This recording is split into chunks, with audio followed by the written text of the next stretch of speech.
Salut tout le monde. Allez, donc on est reparti, hein. Un petit truc sympa. Donc ici deux cartes, ok. Alors on y reviendra dans un petit moment. Là tout de suite, donc vous pourriez vérifier si vous étiez en face de moi que le jeu est normal, d'accord. Vous pourriez évidemment le mélanger, hein, comme tout spectateur qui se respecte. Et vous m'en choisiriez deux, d'accord. Donc on va supposer une et puis deux, tiens, pourquoi pas, d'accord. Alors vraiment au hasard, hein, j'insiste. Donc la première, juste ici, ok, c'est bon.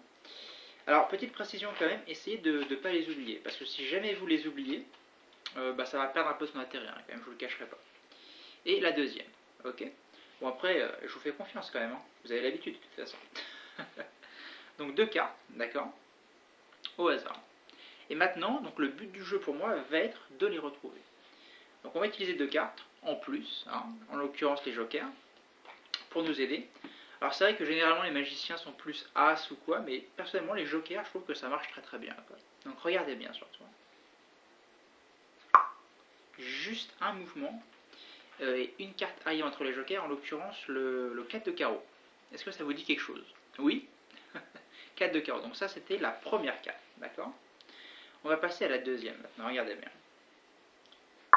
Le même mouvement et encore une fois une carte, une seule apparaît. 4 de carreau. Ah, mais en fait je sais. La première qui est déjà sur la table, hein, c'est pour ça. Souvent ça va un petit peu vite, donc on ne sait plus trop de la tête.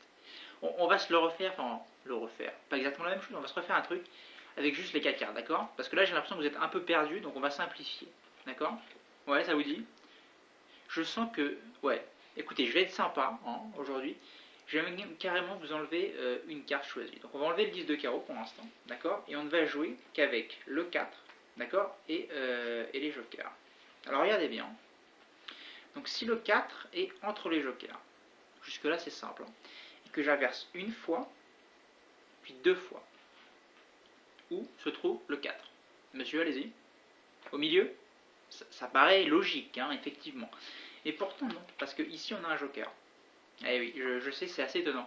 En fait, le 4 a toujours été dessus. D'accord?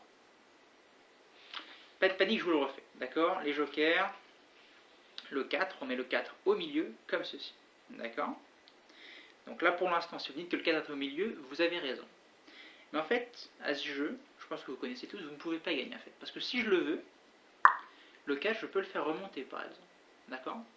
Et ce, peu importe sa position, hein, qu'il soit dessus, deuxième ou même troisième, regardez, je vais le mettre tout en dessous. Un mouvement, et le 4 remonte encore. Donc ça, c'est quand même assez formidable. Et même si par malheur, pour moi, hein, bien sûr, vous deviez trouver le 4, ben je vous dirais qu'en fait non, il n'y a jamais eu de 4, puisque depuis le début j'utilise le 10, hein, vous vous souvenez du 10 de carreau. Donc si maintenant le 10 est ici et que les jokers sont ici, où est le 4, hein? Sur la table, vous pensez? Non, parce qu'en fait ici j'ai les jokers, le 4 il est pas là non plus, ici j'ai le 10, le 4 a toujours été ici.